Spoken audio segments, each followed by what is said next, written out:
Good morning, good afternoon, or good evening, wherever you are. Remember, you have greatness inside of you. Welcome back to another HABS Daily News with the hockey coach guru called Frenchy. Today, episode number 361 with your mini coach. First of all, we're going to talk about the Montreal Canadiens news. And finally, we have another HABS mock trade proposal for you today.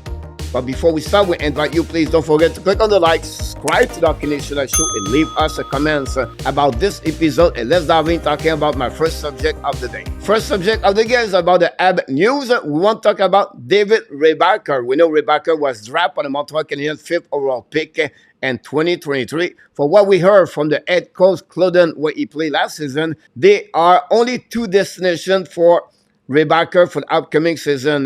What are you talking about, coach? Yes, if he made the Montreal Canadiens roster, he's going to play with them for the upcoming season. If not, he's going to return for the second year to play with the team Claudin and the NL. Look like he's going to skip the American Hockey League with the Laval Rocket. I feel this is a great decision for David Reinbacher to return to play with Claudin if he doesn't make the team with the Montreal Canadiens for his development. I feel this is the right things to him. My second news of the day is about Filip Mesar. What are you talking about? But this is a little bit the same situation for Mesar like Reinbacher. We know Mesar was drafted by the Montreal Canadiens in 2022, 26th overall pick. After Montreal select first overall pick, Juraj Sakarsky. Both of them was born in Slovakia. Mesar look like he's going to have two destinations for the upcoming season. He's not going to return in OHL, but he's going to have the possibility to play with the Montreal Canadiens if he make the roster. If not, he's going to play for the first time with the Laval Rocket and American Hockey League. The fact to keep Mesar around the Montreal Canadiens and to be surround himself with the great coaches like Jean-François Hull, Adam Nicolas, Scott Pellerin, Francis Bouillon, and many others. I feel this is the right things for his development for Mesar to be with the Montreal Canadiens or with the Laval Rocket for the upcoming season. We have other news, guys, for today, and I'm talking about the top 15 bad contract in NHL. From the Athletic website, Brendan Gallagher and Josh Anderson, two of them have bad contract with the Montreal Canadiens. We know Gallagher carry on another 4 years at $6.5 million, scored only 8 goals last year and 37 games. The problem with Gallagher in the last 3 seasons, guys, all about because he missed so many games. That's the reason why the people are really upset about the contract of Gallagher. For me, we have to be really sick now about Gallagher. He became a bottom 6 players. Most of his time is going to play on the third line with the Montreal Canadiens. He's going to carry on about approximately at 13 to 15 minutes. So for me, if Gallagher can reach 15 goals or 20 goals, this will be a great year for him. That would be amazing if he can reach the total of 40 points with the Montreal Canadiens for the upcoming season. On the flip side, Josh Anderson have the same situation like Gallagher, carry on a 4 years contract remaining with a value of $5.5 million AAV. We know Anderson scored 21 goals last season with the Montreal Canadiens. The year prior, he scored only 19 goals.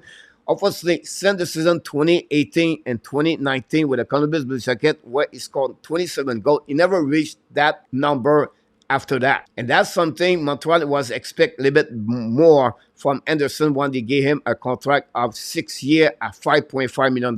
The good news about Josh Anderson, guys, we saw another Josh Anderson. What are you talking about? Martin St-Louis is teaching to learn 200 feet game. Secondly, he started to play on the special team on the PK, and that's helping him to have a little bit more TOI, and that keep him to play now constantly on the top 6. Can he have an opportunity to stay on the first line with Zuski and Caulfield? That's something we're going to see at the beginning of the season, where Martin St-Louis is going to take a decision where he's going to put Anderson a first line on the second line. But again, obviously, both of them are considered bad contract by the website, The Atlantic. And that's conclude, guys, my first subject. I would like to hear from you guys. What do you think about the situation for Reinbacher and Mesar?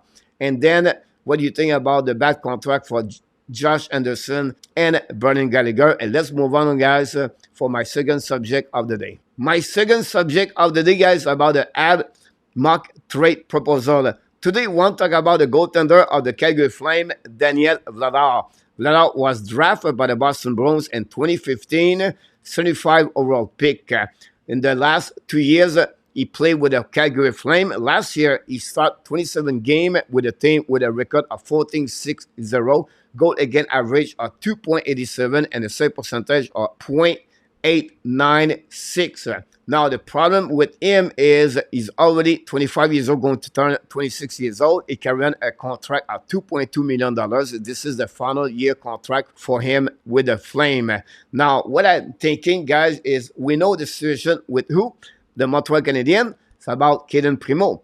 If Primo returning with the Laval Rocket is going to be on the waiver, can another team in NHL claim or not Primo? I don't know. The value of Primo, honestly, is not big. It looked like it would be extremist if a team claim Primo. For my proposal today, guys, it would be that simple. The Calgary Flame get Caden Primo for the Montreal Canadiens, and they return Daniel Vladar. The advantage for the Calgary Flame, guys, they want to drop the salary cap of $2.2 million.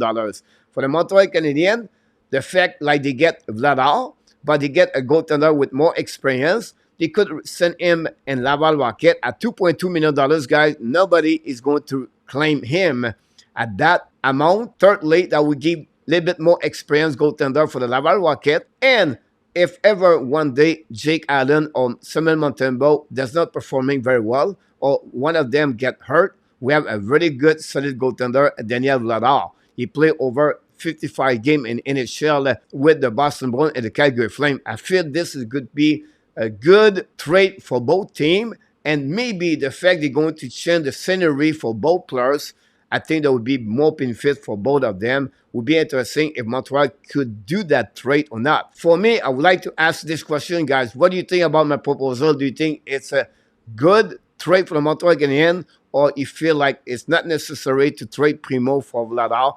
You prefer to put Primo on the waiver and see what's happening with him. This is my mock trade proposal for you guys. Primo to Calgary and Vladar to the Montreal Canadiens. Leave me a comments about this deal. Do you think this is a good or a bad trade for the Montreal Canadiens? Or you can tell me Montreal should not make any trade, should keep Primo. Worst case, they could lose him on the waiver. This concludes, guys, all the subject we have on this episode. Hopefully, you enjoy episode 361. Guys, this is the middle of summer. We don't have a lot of subject. We don't have a lot of things to talk about with the Montreal Canadiens. But at the end of the day, we just want to pop up here and talking about the Montreal Canadiens. Until the next time, guys, we want to remind you, don't forget to please click on the like, subscribe to the Hockey Nation Show, leave me a comments about this episode, and of course, you have greatness inside of you, and we wish you an amazing, great, blessing day, everybody.